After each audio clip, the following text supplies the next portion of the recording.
They dragged her through the mud as if she were less than human. Children threw stones. Men whispered curses. Women averted their eyes, but watched. They tied her wrists in iron, paraded her across the village square, as if humiliation could erase the truth of who she really was. But no one dared ask, why did a woman who once lived in silence know secrets that even soldiers feared? Why did the governor refuse to say her name? And why, when she looked at the crowd, did some people lower their heads in shame? This was not punishment. This was fear disguised as justice. And history would later ask, who were they really trying to silence? Before we uncover the forgotten story of power, betrayal, and a woman history tried to bury, make sure to subscribe to our channel, because the past never stays silent forever. Her name was Elara Vendrell. At least that was the name recorded by the magistrates. No birth records, no family history, not even a place of origin. She appeared in this village 3 years before her arrest. Quiet, disciplined, and strange. In one detail, she watched the world, but never tried to be a part of it. She worked in the dye house, mixing colors for merchants who never bothered to ask who she really was. She didn't laugh with the others. She didn't gossip. She listened, as if she had heard these conversations before in another life. Some villagers believed she was simple-minded. Others thought she was broken. But the physician once said something unusual. Her hands were too steady and her eyes too disciplined to belong to an ordinary woman. They were the eyes of someone who had seen war, the hands of someone trained to survive. That quiet changed on the morning the governor passed through the village. Elara did something no one expected. She looked at him, not with fear, not with respect, but with a stare that made the governor's horse shift uneasily. The soldiers noticed it too. They watched her closely from that day forward. Weeks later, without explanation, soldiers arrived at her home before sunrise. No warrant, no accusations. She didn't scream. She didn't fight. She simply asked, "Who finally gave you my name?" Those words chilled the officers. They expected panic, not confirmation. The villagers gathered as she was taken away, and in that moment, some began to wonder whether she had been hiding from them, or hiding them from something else, because Elara looked at the crowd with something no one could understand: disappointment. For the first few weeks after her arrest, the governor's office claimed she was only held for questioning. But there was a rumor, one that spread quietly through the taverns. A messenger from the capital had arrived with sealed documents.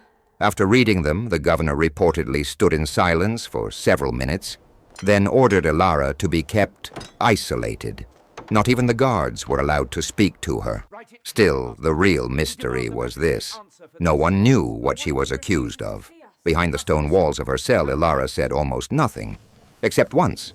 A guard claimed she whispered, "They still think I ran from them, but I was running for them."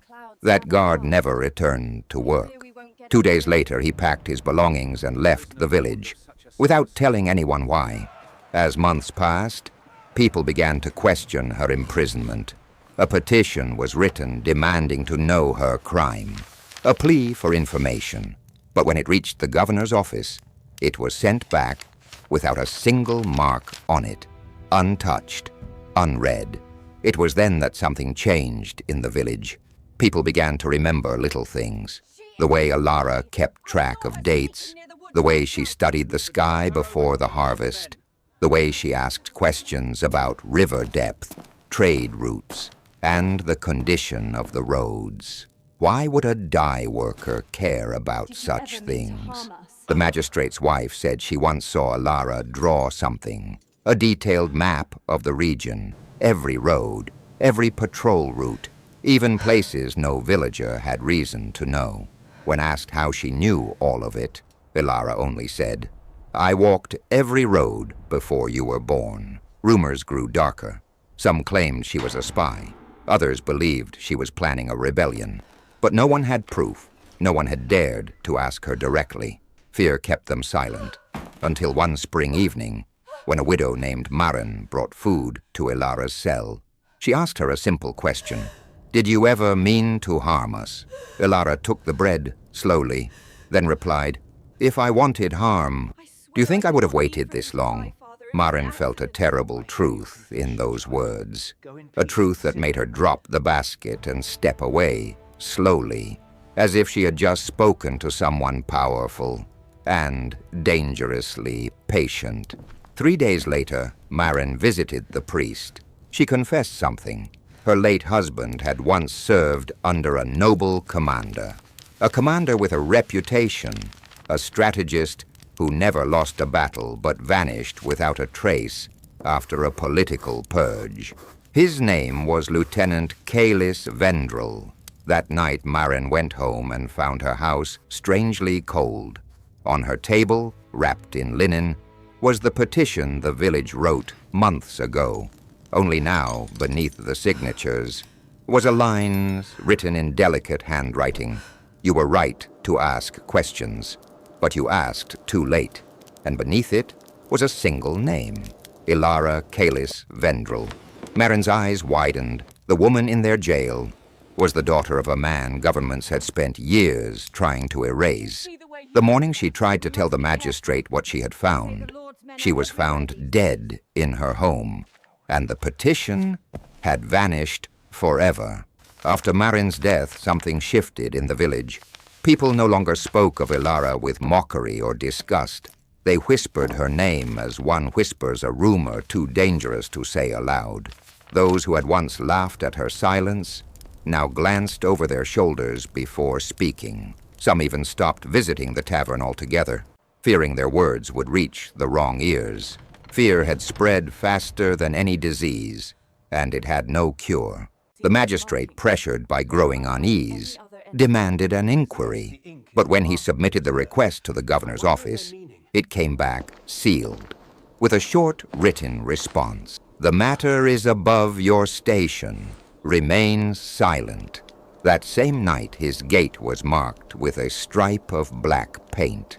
Historically, black markings were used only once in village records to warn a family that their loyalty was being watched. No one ever dared speak of the families that disappeared afterward. But the magistrate was not the only one being watched. A clerk who handled records inside the governor's office noticed something strange. Every document mentioning Elara's name bore multiple seal impressions, not just from the governor, but from officials above him.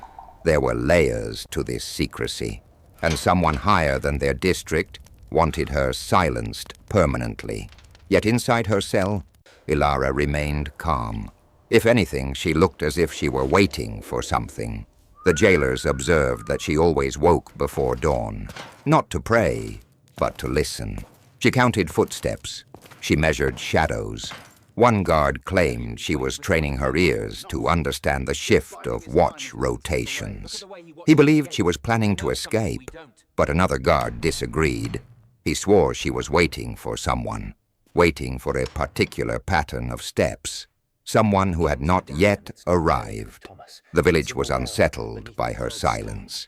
It felt as if time itself hesitated around her presence. One evening, a boy named Corin, the son of a merchant, snuck into the jail to see her out of curiosity. He asked her why she never spoke in her own defense. She replied softly, "Because defense is only needed when you still have something to lose." The boy asked, "Then, what are you waiting for?"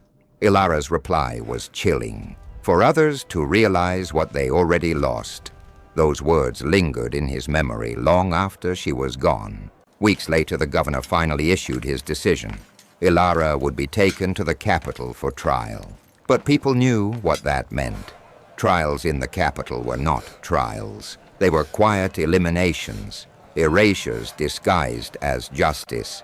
History didn't record those who entered such courts. It simply forgot them. The morning of her transfer arrived. Chains were clasped, documents prepared, and soldiers assembled in full rank. As she was escorted from the cell, a rare moment occurred. She looked back at the walls as if memorizing them, not with fear, but with calculation, as though she already knew that this was not the end of her story, only the beginning of someone else's guilt. Crowds gathered. Some bowed their heads in shame. Others watched with stone-faced silence. No one mocked her anymore. Not a single stone was thrown at her feet. An older woman in the crowd trembled when she saw Elara. She had served under Elara Vendrell many years earlier, though no one knew this about her. She stepped forward, tears in her eyes, and whispered, "He never surrendered." Elara paused. For the first time since her arrest, her expression shifted. Grief, gratitude. No one could quite read it. And then, something unexpected happened. As the carriage doors opened, a messenger arrived on horseback, carrying a letter bearing a crimson seal, the seal of the capital's military council.